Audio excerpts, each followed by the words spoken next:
जो कार्य पिता कर रहे उन्हें करने दे और आप अपना नया कार्य शुरू करें। अगर पिता के काम में काम करेंगे तो पैसा इतना ही आएगा और लड़ाई झगड़ा ज्यादा। नया कार्य शुरू करना थोड़ा कठिन होगा पर अच्छा होगा। नमस्कार दोस्तों, आज की इस वीडियो में हम आपको श्रीमद् भगवद गीता के दूसरे अध्याय के 8वें श्लोक के बारे में बताएंगे। यह श्लोक केवल महाभारत के युद्ध के समय अर्जुन की स्थिति को नहीं बताता, बल्कि हमारे आज के जीवन से भी बहुत गहराई से जुड़ा हुआ है। महाभारत के समय परिस्थितियां अलग थीं। तब युद्ध था, राज्य था, परिवार था और अपने ही लोगों के सामने खड़े होने की मजबूरी थी। लेकिन आज भी इंसान के सामने परेशानियां हैं। आज किसी को नौकरी की चिंता है, किसी को व्यापार में नुकसान की चिंता है, किसी को अपने भविष्य की चिंता है, किसी को परिवार की चिंता है और किसी व्यक्ति के पास सब कुछ होने के बाद भी उसके मन में शांति नहीं होती। यानी समय बदल गया है, परिस्थितियां बदल गई हैं, समस्याओं का तरीका बदल गया है, लेकिन इंसान के मन की परेशानियां आज भी बहुत हद तक वैसी ही हैं। इसीलिए गीता का यह श्लोक आज भी हमारे जीवन में उतना ही महत्वपूर्ण है। चलिए सबसे पहले इस श्लोक को सुनते और समझते हैं। श्लोक: न हि प्रपश्यामि ममाप्नुद्यात् यच्छोकमुच्छोषणमिन्द्रियाणां अवाप्य भूमावस्पत्नमृद्धं राज्य सुराणांपि चाधिपत्यम्।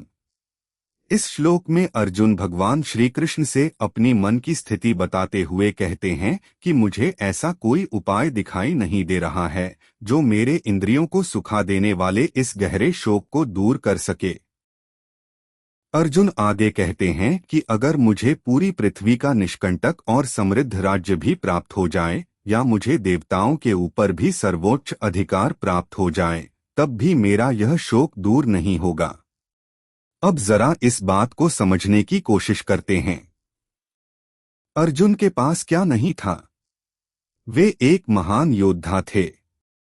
उनके पास शक्ति थी, उनके पास सम्मान था, उनके पास परिवार था, उनके पास धन और राज्य प्राप्त करने की क्षमता थी।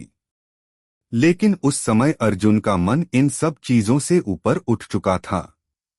उनके सामने अपने ही गुरु थे, अपने ही पितामह थे, अपने ही रिश्तेदार थे और उन्हें समझ नहीं आ रहा था कि उन्हें क्या करना चाहिए।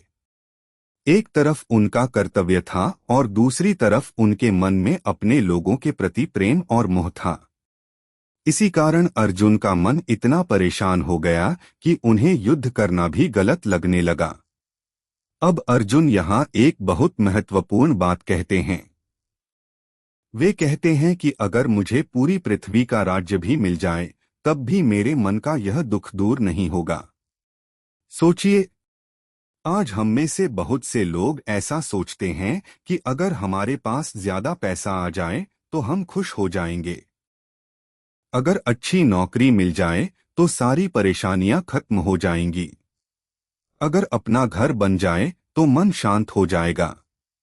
अगर व्यापार सफल हो जाए तो जीवन अच्छा हो जाएगा। अगर समाज में सम्मान मिल जाए तो हमें किसी चीज की चिंता नहीं रहेगी।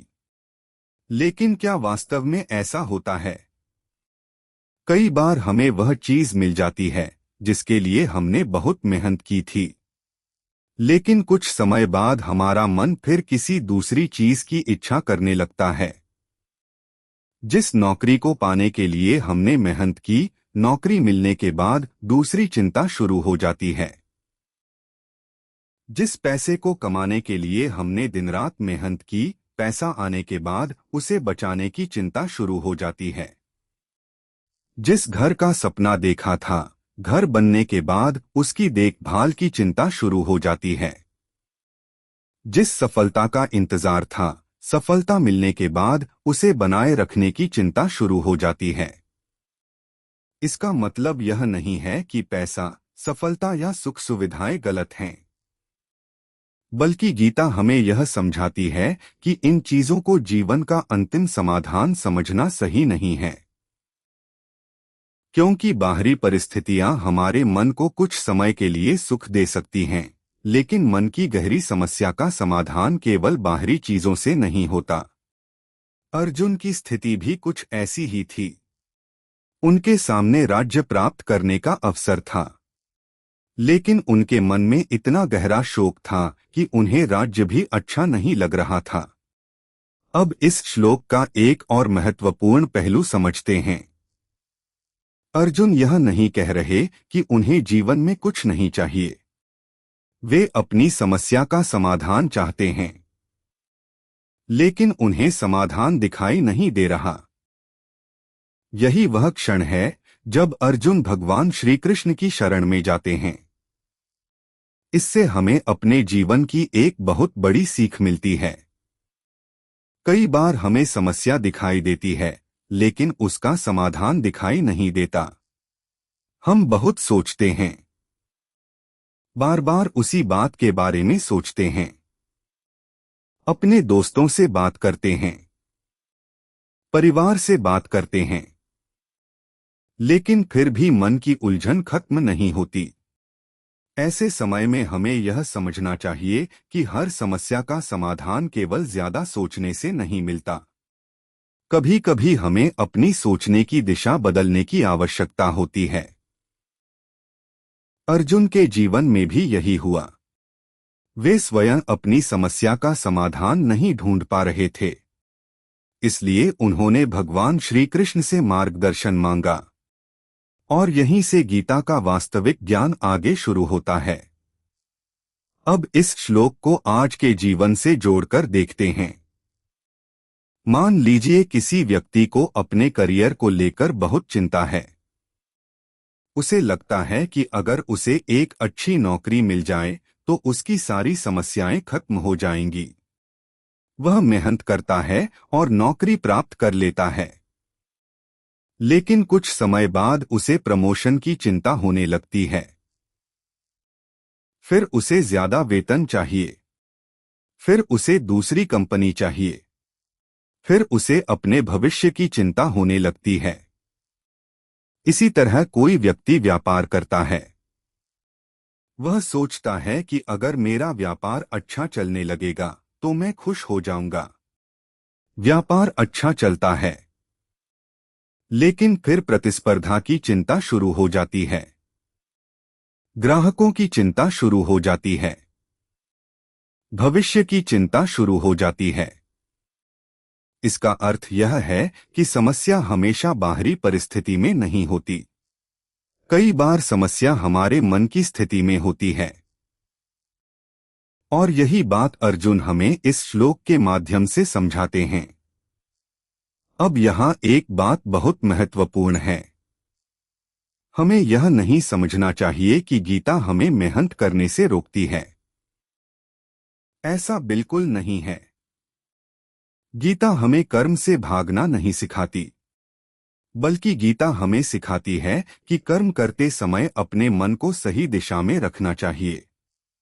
हमें अपना कर्तव्य करना चाहिए, हमें मेहनत करनी चाहिए, हमें सफलता के लिए प्रयास करना चाहिए, लेकिन अपनी पूरी मानसिक शांति को केवल परिणाम के साथ जोड़ देना सही नहीं है, क्योंकि परिणाम हमेशा हमारे नियंत्रण में नहीं होता। हम मेहनत कर सकते हैं, लेकिन हर परिस्थिति को अपने अनुसार बदल नहीं सकते। हम किसी परीक्षा की तैयारी कर सकते हैं, लेकिन परिणाम हमारे हाथ में पूरी तरह नहीं होता। हम व्यापार में मेहनत कर सकते हैं, लेकिन बाजार की हर परिस्थिति हमारे नियंत्रण में नहीं होती। हम किसी रिश्ते को बचाने की कोशिश कर सकते हैं, लेकिन सामने वाले व्यक्ति के हर निर्णय को नियंत्रित नहीं कर सकते। इसलिए जीवन में हमें यह समझना बहुत जरूरी है कि हमारे हाथ में क्या है और हमारे हाथ में क्या नहीं है। अर्जुन की समस्या भी इसी तरह की थी। वे अपने सामने खड़ी परिस्थिति को देखकर मानसिक रूप से टूट रहे थे। उन्हें अपने कर्तव्य और अपने मोह के बीच अंतर समझ नहीं आ रहा था। भगवान श्री कृष्ण आगे उन्हें धीरे धीरे समझाते हैं कि आत्मा क्या है, शरीर क्या है, कर्तव्य क्या है और कर्म का सही अर्थ क्या है। यानी अर्जुन को केवल एक समस्या का उत्तर नहीं दिया जा रहा था, बल्कि उन्हें जीवन को देखने का एक नया दृष्टिकोण दिया जा रहा था। और यही गीता की सबसे बड़ी विशेषताओं में से एक है। गीता केवल यह नहीं बताती कि समस्या आने पर क्या करना है। गीता हमें यह समझाने का प्रयास करती है कि समस्या को देखने का हमारा दृष्टिकोण कैसा होना चाहिए। अब एक बार फिर श्लोक की मुख्य बात को याद करते हैं। अर्जुन कहते हैं कि अगर उन्हें पूरी पृथ्वी का समृद्ध और निष्कंटक राज्य भी मिल जाए या देवताओं के ऊपर भी अधिकार प्राप्त हो जाए, तब भी उनके मन का यह शोक दूर नहीं होगा। इसका सीधा संदेश यह है कि मन की गहरी अशांति का समाधान केवल बाहरी उपलब्धियों में नहीं खोजा जा सकता। आज हम अपने जीवन में सफलता जरूर प्राप्त करें, धन जरूर कमाएं, अपने परिवार के लिए अच्छा जीवन जरूर बनाएं, लेकिन इसके साथ साथ अपने मन को समझना भी जरूरी है। क्योंकि अगर मन ही अशांत है तो बड़ी से बड़ी उपलब्धि भी हमें स्थायी संतोष नहीं दे सकती। और अगर मन सही दिशा में है तो कठिन परिस्थितियों में भी इंसान मजबूत रह सकता है। यही कारण है कि श्रीमद् भगवद गीता आज हजारों वर्षों बाद भी लोगों के लिए महत्वपूर्ण है। समय बदलता है, तकनीक बदलती है, समाज बदलता है, लोगों के काम करने का तरीका बदलता है, लेकिन मनुष्य के भीतर का डर, मोह, चिंता, इच्छा और दुख आज भी मौजूद है। इसलिए गीता के संदेश की प्रासंगिकता आज भी बनी हुई है। अब इस पूरे श्लोक से हमें 3 बड़ी बातें सीखने को मिलती हैं। पहली सीख, सिर्फ बाहरी सफलता मन की शांति की गारंटी नहीं है। दूसरी सीख, जब हम किसी समस्या में पूरी तरह उलझ जाएं और समाधान दिखाई न दे तो सही मार्गदर्शन लेना कमजोरी नहीं है। और तीसरी सीख, जीवन में केवल परिस्थितियों को बदलने की कोशिश नहीं करनी चाहिए, बल्कि अपने दृष्टिकोण को भी बदलना चाहिए। अर्जुन के सामने भी परिस्थिति बहुत कठिन थी, लेकिन भगवान श्री कृष्ण ने उन्हें परिस्थिति से भागने का रास्ता नहीं दिया। उन्होंने अर्जुन को ज्ञान दिया, उन्हें उनके कर्तव्य का बोध कराया और धीरे धीरे उनके भ्रम को दूर किया। यही कारण है कि गीता केवल एक धार्मिक ग्रंथ नहीं है, बल्कि जीवन को समझने का एक गहरा दर्शन भी है। तो दोस्तों, अगर आपके जीवन में भी इस समय कोई ऐसी समस्या है जिसका समाधान आपको दिखाई नहीं दे रहा है, तो तुरंत यह मत मानिए कि सब कुछ खत्म हो गया है।